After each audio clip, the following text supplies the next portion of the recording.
friend because Phyllis has done so much in her career and is just an amazing person. So, Phyllis Tuchman is a New York-based art critic and journalist who has contributed essays, profiles, interviews, and reviews to such leading publications as Art Forum, Arts, Art in America, Art News, Art in Auction, The Lancelot, Newsday, The New York Observer, Town and Country, Smithsonian, and to the websites ArtNet and Obit Mag.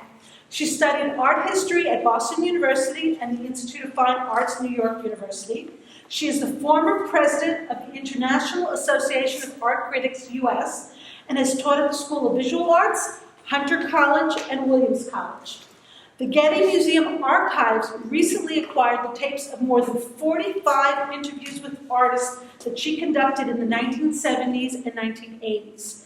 She has organized exhibitions at the Williams College Museum of Art, Baruch College of Art, Montclair Art Museum, and the San Jose Museum of Art, and authored exhibition catalog texts on Brian Hunt, Dale Chihuly, Dan Flavin, Nancy Graves, Larry Poons, George Siegel, and Robert Smithson, among many others. Tuchman has previously worked at Guildhall as the essayist for the Eric Fischl Beach Life exhibition in 2012. We had a great time at that point, so I asked her to come back. And then she was the guest curator for our wonderful exhibition, Robert Motherwell, the East Hampton years, 1944 to 1952 in 2014. And it was such a pleasure working with Phyllis. We said that we have to find a project to work on again. And the brilliant Phyllis came up with the idea of putting this together, her close relationship with Ellsworth Kelly, and made it all really work. And it's been truly a pleasure. And hopefully after the show, we'll work on another show together. Thank you. But that's the old intro. Now I just do like 2 lines. No, we want to give you all your time. Now I just do 2 lines. Thank you. We were originally, I was going to do another show because I like the lobster bisque around the corner, but now Christina's a vegetarian, so we're going to go do that. Welcome, all of you. I said coming in 4 years ago when we did the walkthrough for Robert Motherwell, it was a beach day. I mean, today at least it's like a shopping day. It's cool. So thank you for all coming. It's been a thrill to see how the show came out and how it's been received. I've discovered on Instagram that people love Ellsworth Kelly. I had no idea. He has always been one of my favorite artists, but it is astonishing how people respond to color. And there is still a huge amount of art world people who love abstract art, which is what I'm going to begin talking about first. The first time I saw Ellsworth Kelly's art was, and I'm not supposed to admit this because I've been a publishing art critic since 1968, but the only Venice Biennale I ever went to was in 1966 when I was in college, and it was antiquated back then. But the American Pavilion had been organized by Henry Gelsaler, and in the summer of 1966, I was introduced to the art of Helen Frankenthaler, Jules Olinsky, Roy Lichtenstein, and Ellsworth Kelly. That's a pretty good group. My fantasy show, and I said this in Provincetown in July when I spoke at a Frankenthaler show, my fantasy exhibition is to organize abstract landscapes by Frankenthaler, Kelly, and Richard Diebenkorn. To my mind, these are 3 of the most significant artists who came after the abstract expressionists. And the fact that we can relate them to something that is not non-objective in the sense of Mondrian, I think, is singular. Now, the 1960s were, as a show that was done in Houston, it was considered the golden age of American abstraction. And I preface this by beginning to say that that was the Venice Biennale I saw, because I am of an age and a generation who never questioned abstract art. I mean, Clement Greenberg was saying it was inevitable, that this was how modernism moved along, and even if this notion has been attacked and questioned since then, I still belong to the generation that grew up with abstract art, and it has great meaning for me. Earlier in the summer, I went on the last week to the Museum of Modern Art to see the Adrian Pieper show. It could not have been more well received. You just have no idea how many young people were in there. I was in there with a curator from the Whitney who was equally as astonished. What all the visitors to the Museum of Modern Art were doing was reading little pieces of paper. It was conceptual art, and this was the art that they had been exposed to, and they thought art was something you read, something that was a head trip. And it was at that moment that I understood why so many people love Ellsworth Kelly.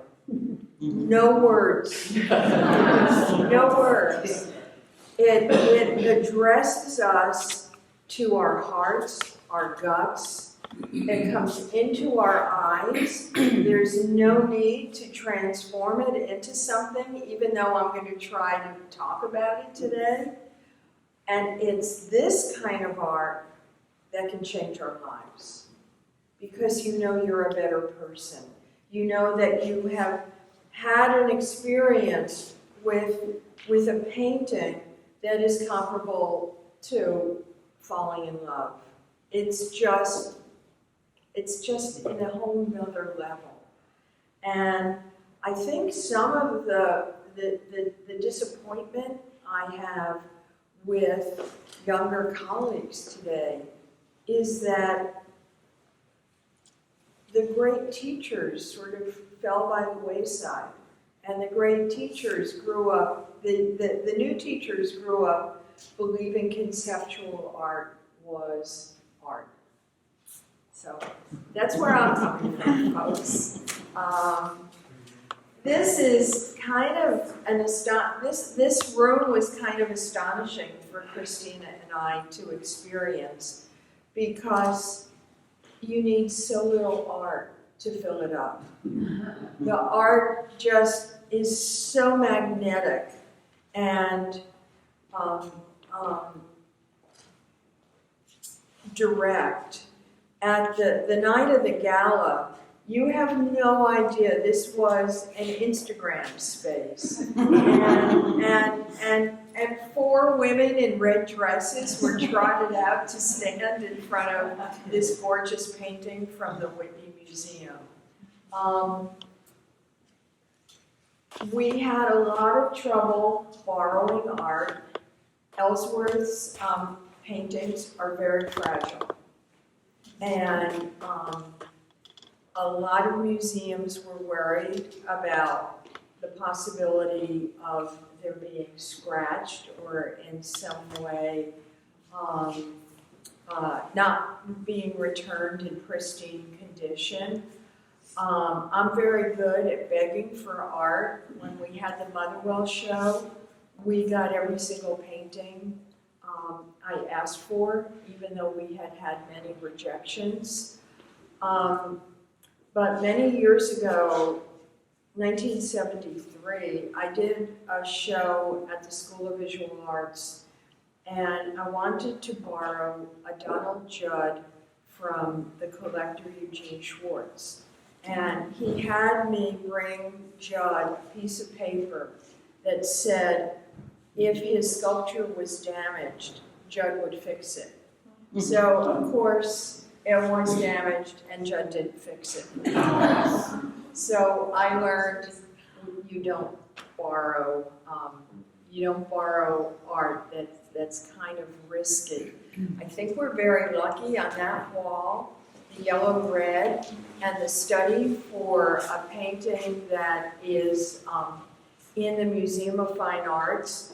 I think we were able to borrow them from the Walker Art Center because they don't have a director or a chief curator right now.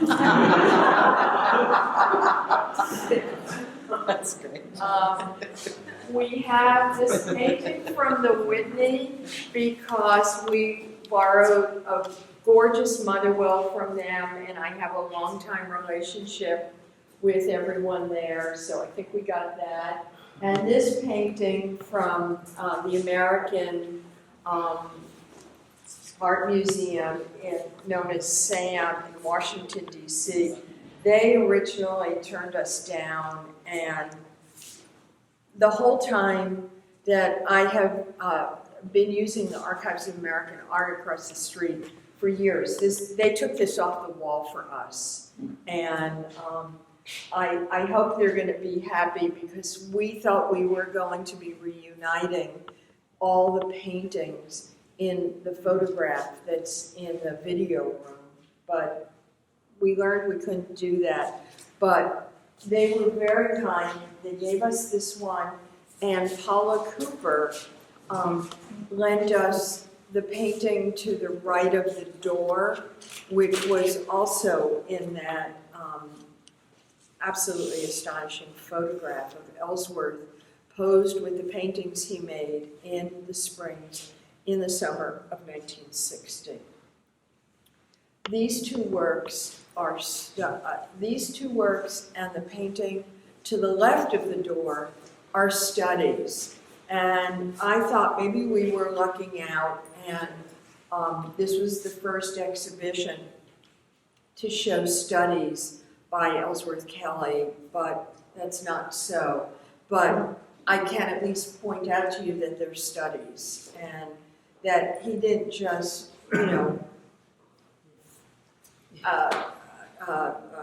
stretch a canvas and set to work. So, we know that this side of the room are earlier pictures. And I think they stand out in comparison, let's say, to yellow-red in a remarkable way. Yellow-red looks like the color is straight from the can, or the tube, or whatever. That's red, that's yellow. But I think we all know that these blues are not what, if we were to go to the dictionary and look up the word blue, it would not define, these would not be the color that we would be thinking about.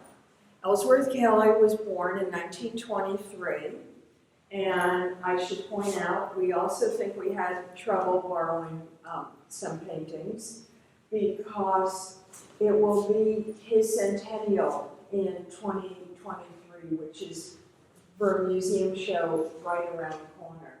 And everyone is expecting a 100th birthday show to be mounted. So, he was born in Newburgh, but grew up in Oradell, New Jersey, a Garden State, right? A lot of us don't get credit for being from New Jersey. We grow up, everyone makes fun of us. Upper Pacific. So they moved to Oradell, and Ellsworth attended public school. It was a public school that my high school debated. He went to Dwight Morrow, and as soon as I heard Dwight Morrow, and Ellsworth was telling me a story about how he stuttered as a child, I remembered that John Travolta's mother was a teacher there. And of course, John Travolta's mother, the drama teacher, was Ellsworth's professor. And it was through her class that he eventually learned how to stop stuttering. And it was a toss-up what he was going to do. He once told me a story about, well, he thought of going to art school, and his parents wanted to know if that was like an okay profession to pursue. So they phoned up Emily Genauer, who was an art critic at the Herald Tribune, and they all went to see her to find out if it was okay if this teenager went to art school. But going to art school was interrupted by World War I, and then all sorts of things started happening. Like Ellsworth, you know, it's funny. We got a great review in the Wall Street Journal. We got a whole page, which, you know, I can't complain about it. But the person who wrote the review had earlier written that Ellsworth was a name dropper. And I thought, Ellsworth was like Zelig. When he joined the army, he joined the camouflage division. And who was one of his members of his unit? Bill Glass. and this was something about the rest of his life. He could tell you stories, and this is why I don't see him as a name dropper, but as a storyteller.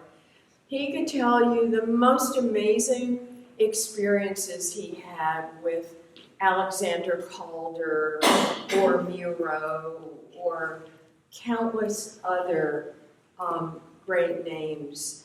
At one point he described to me, because he had stayed on in Paris, he came back to America and went to the museum school in Boston to pursue art, but then he, on the GI Bill, but then he went back to Paris. And he would always say, well, his French wasn't very good.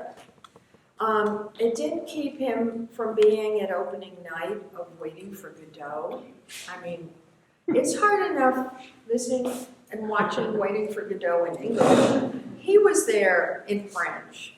And then once he told me the story about his friendship with Robert Bresson and how Bresson had taken over the theater in a little French village to look at Diary of a Country Priest before it opened up. So one day on Netflix, I rented Diary of a Country Priest. It's really unbearable. It's so hard to sit through. And I went, Ellsworth, I mean, you said your French wasn't very good.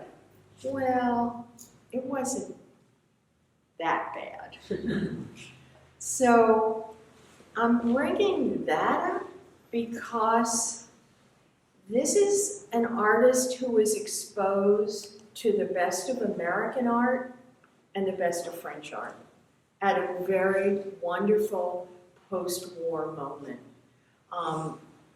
When the great Matisse retrospective that filled up the whole Museum of Modern Art was up, Ellsworth pointed to a cutout that is on the cover of a book that John Elderfield published. It's a woman, and she has like cut out arms, and he remembers when he saw it the first time it was shown.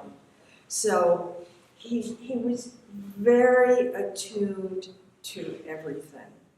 And then he comes back to America. It's post-ABEX, and yet it is also a moment that Clement Greenberg used to, and William S. Rubin used to refer to as the 10th Street touch, which was as insulting as it sounds. It was like you made a de Kooning, but with flair. Instead, we end up with somebody who is working with these singular shapes. Now, I did just mention the Matisse cutout as, you know, just something to refer to. But think about shape, think of Matisse, think of color. Ellsworth Kelly, at this moment, is able to take cues from Matisse and transform them into personal paintings. You would never walk into here and say Matisse unless you knew very little about the art world and you saw color, and color meant Matisse. But these are absolutely astonishing shapes. And he had been in Paris, he made a lot of works with black and white, and when he came back to America, he was part of a group called on Coenties Slip in Lower Manhattan. It was a group that included Agnes Martin, eventually Jack Youngerman, Jim Rosenquist, Robert Indiana. It was a very ambitious group who would make their mark as abstract artists and as pop artists, and if you want a little asterisk, as minimalists. So we have these astonishing paintings. I mean, this is kind of big. I mean, it shows you in its very size how ambitious he was. And there is a flawlessness to the way Kelly applied that color. I mean, think about it. Think about this painting hanging next to a de Kooning of the late 50s with all the slash marks. Think about this painting next to a Joan Mitchell. And Joan Mitchell stayed on in France. And in some ways, I mean, I didn't get to write something extended about this show. It's a long story. We had a book last time, no book this time. But in some perverse way, I would probably, because of his experience in Paris, talk about Kelly and Joan Mitchell as being existing in the same firmament, but coming up with different conclusions. The bare canvas, I mean, I think the fact that you see so much bare canvas in 1, 2, 3, 4, and 5, these works from 60 and 61. He was out in the Springs. He was here from May until October. If you remember, back then, we're all old enough to remember before air conditioning in your car, but before air conditioning in your home. When you're 25, 26, 27, you're not being sent off to summer camp, but you can come to the Springs. And I think Ellsworth really enjoyed being surrounded by big sky, trees, grass, water. There are wonderful documentary photographs of he and his friends in bathing suits enjoying the beaches. It's just a whole nother experience of the world.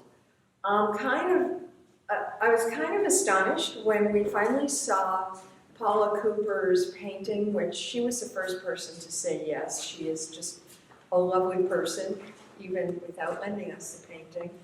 But I knew it from reproductions, and it is just perfectly scaled work.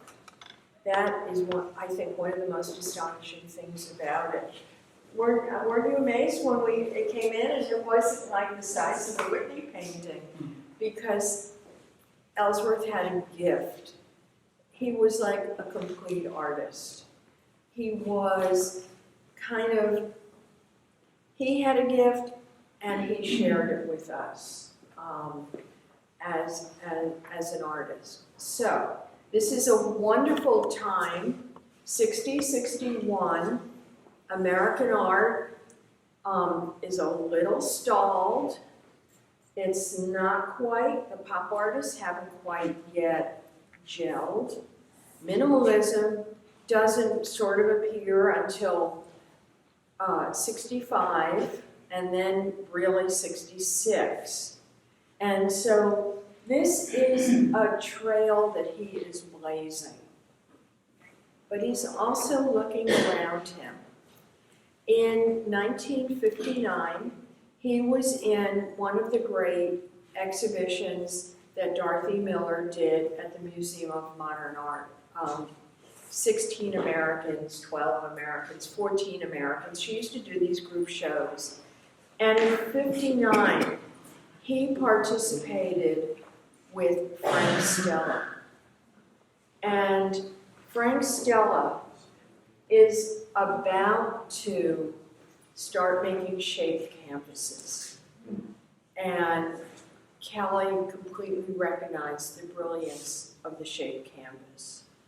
And so when he returns to the Hamptons, he returns and he makes the photographs that are in the video room of the barns, which I think you can see are in perspective. They're not head on. And this wonderful yellow-red painting is standing in for all of the other shaped canvases from this period. They were triangles, and they went in every conceivable direction. There were parallelograms. There were all your basic shapes from high school geometry. And this one on the right, this belongs to the Spectrum series. And picture that study the size of this wall. And it's kind of amazing. The other Spectrum painting that we're all familiar with is the 13-panel work that is in the Metropolitan 24-hour day out in the Hamptons. And I've also appropriated from Rachel Kushner's The Mars Room the phrase creamsicle colors. And it was kind of amazing that, you know, when he was turning to primaries, next time you're in the Met, look at those colors because they're not primaries. And that was part of his experience out here in the Hamptons. Any questions? I think I covered, I want to mention abstract art in the 60s and the brilliance of Ellsworth Kelly in this room. Yes? I'm still recovering from sitting on the bus. Obviously, how did you use with the color spectrum? Creamsicle colors. And I can't recommend the Mars Room enough. It's an amazing book. Yeah. So the spectrum is missing the purple that would normally be in a spectrum. So it's interesting, right? No, the spectrum in the net efforts, we can look at it on my phone. Oh, yeah. Oh, I see. Okay. Great.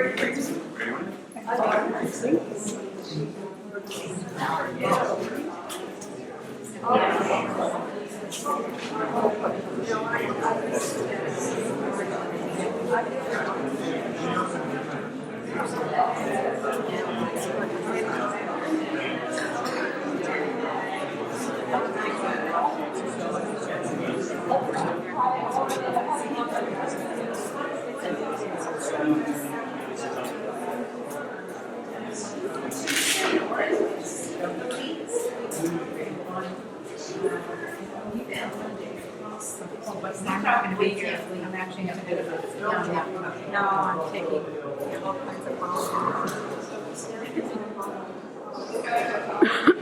Abstract artist. I never said that. It's shocking. No response. Listen, I don't think young. oh, hi, I was at Art Barge when you gave the talk last Wednesday. We interviewed him. Yeah, that was fun. Good.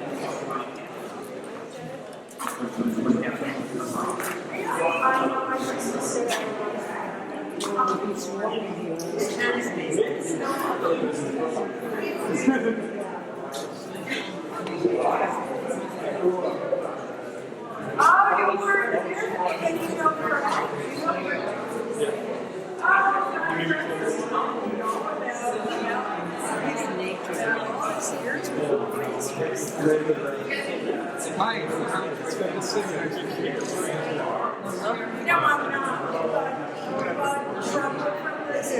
Speak again, correct?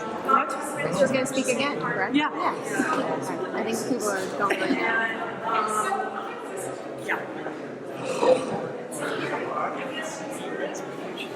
Try and come to the side. You okay? You're fine, yes. I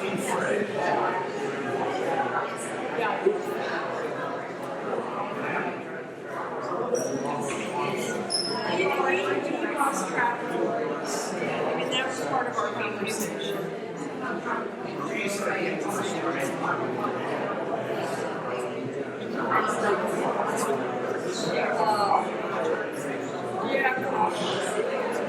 But he was actually a very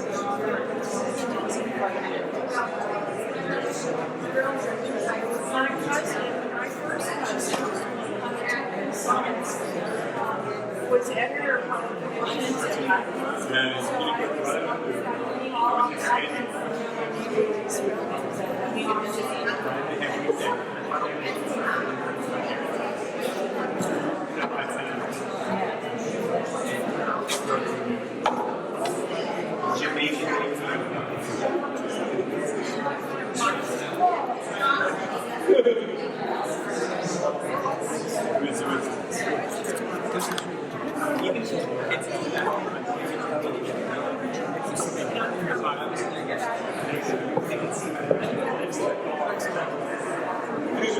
You're fine.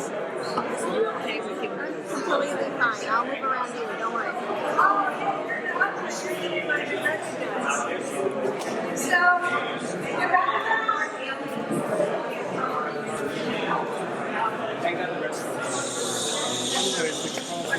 getting rewound. I had to put down my water. I have a cough drop in case we have a problem. This room is kind of, well, I'll always have a special part of my heart for this room because it's so unusual. It shows you a side of Ellsworth Kelly that most people don't realize exists. And while we know about the plant drawings, I did a little bit more reading up for the walkthrough, and I have absolutely no memory that in 1970, when Henry Gelsheimer did that great New York school show at the Metropolitan Museum, where the entire second floor was given over to artists from Pollock and de Kooning to the youngest artist was Larry Coombs, Abex, minimalism, pop art, whatever, that there was a room of Ellsworth Kelly paintings and a room of his plant drawings. I have absolutely no memory of the plant drawings until they were on exhibition at the Met a couple of years ago. So we have on the back wall portraits of leaves. We have studies for paintings. and Ellsworth made collages. But what we have here, and thank you Matthew Marks, who called me up and asked me to come down to his gallery in Chelsea and showed me work that I did not know about, and that no one knew about, and that made this exhibition so special and make it a show at the beach. We have 3 of what are possibly 4 or 5 driftwood, are they sculptures or paintings? We were originally going to show them in a case as sculptures, but Matthew Marks framed them up as beautiful little paintings, as real gems. And on this wall, my friends who are artists have absolutely been flipping out because here are 5 portraits of crabs. I mean, come on. The summers I spent in Montauk, we used to go down to the water and, you know, you'd meet the fishermen and, I mean, oh God, we ate so much bluefish. That was the worst. But crabs. Is there something more amazing than driftwood and crabs? And it kind of just places Ellsworth here in the Hamptons, I think more than almost any other artist, except maybe de Kooning, where you have the clam diggers and water and something so specific. So we are thrilled with this room. And again, think of how few paintings we needed in that other room to make it alive and vivid and just direct to your senses. I think it is astonishing how many small framed works on paper that this space needs. But it also tells you how great an artist Ellsworth Kelly is. That he can hold your attention and he can hold the space. So, this is the little bit of color. How about this as a study for the big painting? I mean, you can see his gift for scale. You can see how he is toying around, thinking about shape. And you know, I know formalism is not, people don't love formalism anymore, but this is an artist who grew up with formalism. It was a meaningful language to him. Formalism and shapes and abstraction, they were like the ABCs for him. And this is what I was trying to point out in the other space. I mean, look at these shapes. And this is early. This is 1960. So look at this shape and look at this shape. This is not minimalism. This is not something strict and geometric and orderly and tidy. This is not Frank Stella. This is what he was doing originally. And you could, the color contrasts are astonishing, and the sense of the shape he's working with is completely different than the shapes of these two. And some of you might recognize this is a painting that is in the Broad when the Broad building opened up at LACMA. There was a wonderful little room of Ellsworth Kelly's, and this is always hanging. So this was yet another work I could not beg for because I didn't think they were going to take it down for us. But I always look at it, it's probably wrong, and I'm sorry if I'm going to ruin the painting for all of you. I just see a little bow tie. It might be because my dad had a bakery and I love the bow ties he baked. But this relates very much to the barn photographs in the other room, and to the seeing a barn in perspective, which you'll catch when you go over there. But I think these 4 works really encapsulate who Ellsworth Kelly was and who he became. After he began making these shaped canvases, which are pretty basic, well, then he started adding second canvases on top, and he had much more variation. And at a certain point, after the barn photographs, which he took out here, and there probably a lot of those barns no longer exist, he would take photographs of the side of a road, and just that subtle curve of the side of the road would show up in the subtle curve of one of the shapes he would put on top of a painting. So let's say you could have a black vertical rectangle, and then there would be a curved white shape in front of it. And it looks abstract, but it totally relates to nature. And in some way, I mean, I told you what my dream show would be. I don't think I'll ever get to do it, because the people in charge of Kelly, Frankenthaler, and Diebenkorn paintings, I don't think they like that. They want you to see the abstract thing, and reference the aspect of nature. So if you just turn around a little bit, you know, when you or I go to the beach and we find seashells or colored glass, we're happy. I don't think any of us would go to the seashore, the beach, and find driftwood and think, ooh, painted. And people are loving these. And look how little you need. They're not quite signs.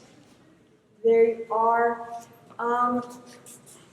it really bothers me because Ellsworth, at one point in the early 60s, was very close to Robert, Indiana. But after the summer of 60 and 61, when he was out here, he also became very close to James Rosenquist. And Rosenquist actually was part of the Coenti slip group. And Ellsworth told me, and I can't remember whether it was Indiana or Rosenquist, he was looking at their paintings, early pop art, and said, you have to take the cell, S-E-L-L, out of it.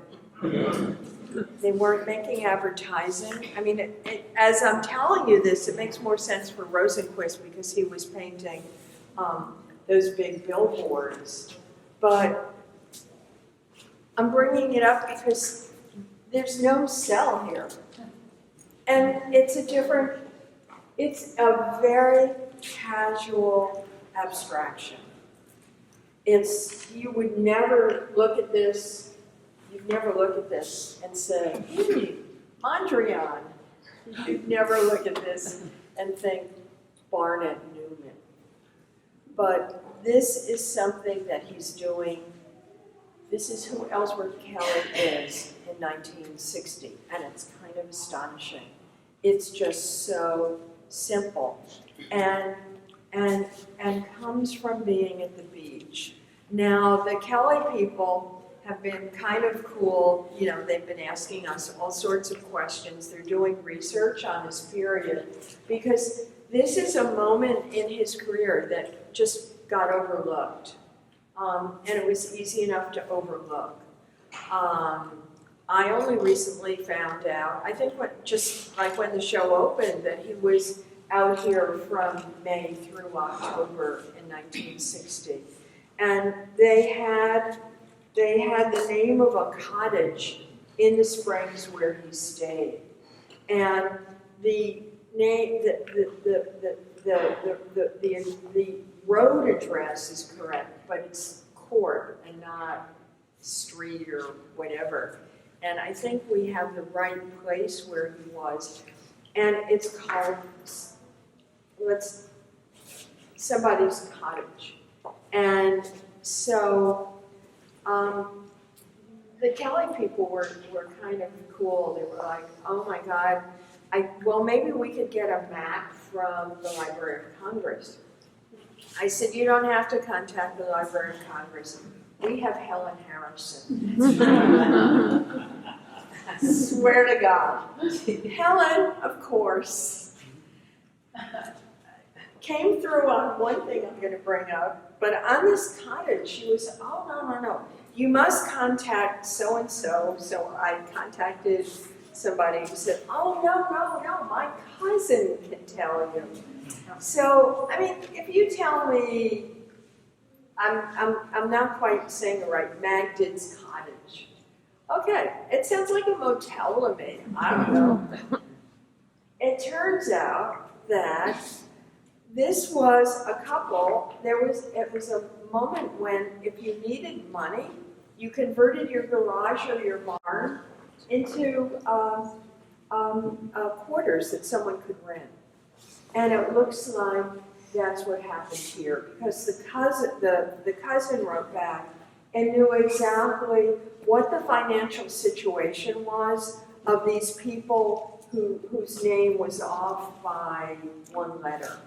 So we think they had the wrong name, and that would make sense in Kelly's whatever. So he was out in the Springs. He was near Jim Brooks in Charlotte Park, and then the Kelly people knew that he had shown in 1960, and they wondered if it was 61. And did I know anything about this gallery? Oh, I said, no problem. Helen Harrison will know. And sure enough, in 1998, yeah, Helen did a show on this gallery. And Christina sent me the names of the artists who were in that show. They're all abstract artists. Ellsworth Kelly is now the most famous of the group. It's kind of astonishing. But he was in a group show out here. He did have, this wonderful roots here. And I hope these end up in museums. This is the first time they're being exhibited. And it's the same thing with the craft drawings.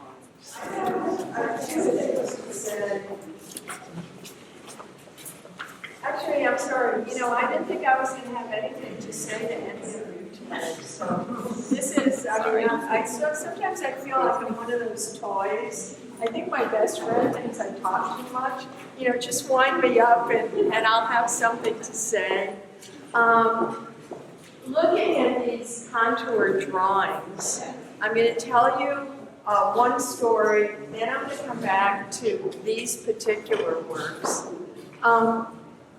I was very close to Helen Frankenthaler, and at the end of her life, Helen's entire bedroom was filled with drawings and prints and a great sculpture by Matisse.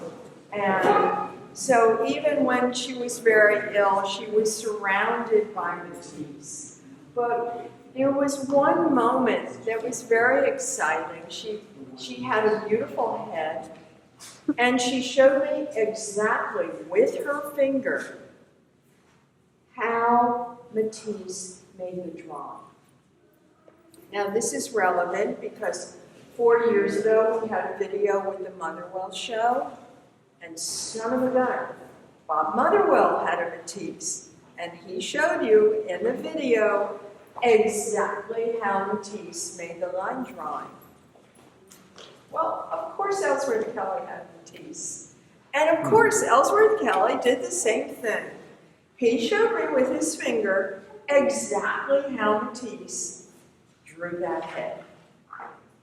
This is when you know how artists respect the field they're in, how they feel the continuity, how they have a certain kind of respect. So, these are part of, as you know, numerous leaf studies that Ellsworth Kelly made.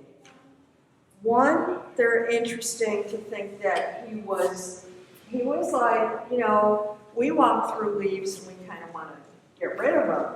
I don't know if you ever read the story about the leaf blowers in Mill Valley in California. It was a hysterical New Yorker story about the noise.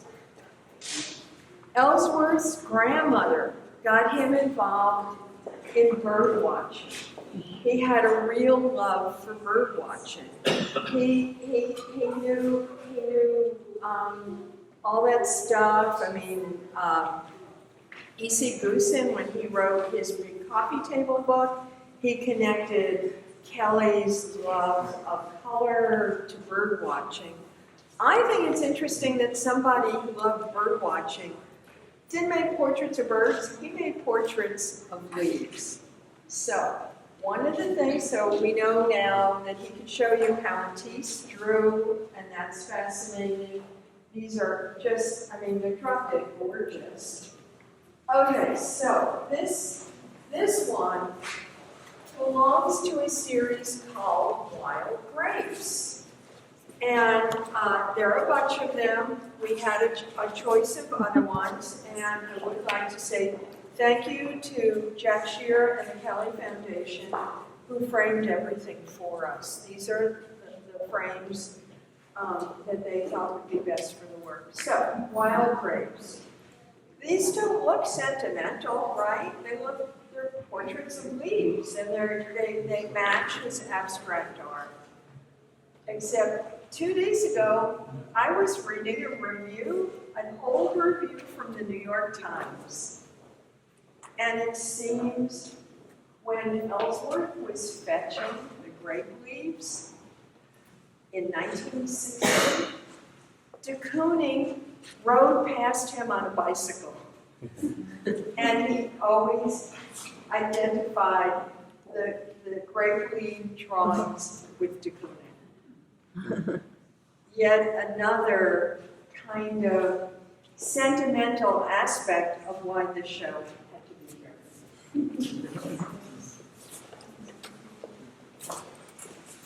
So,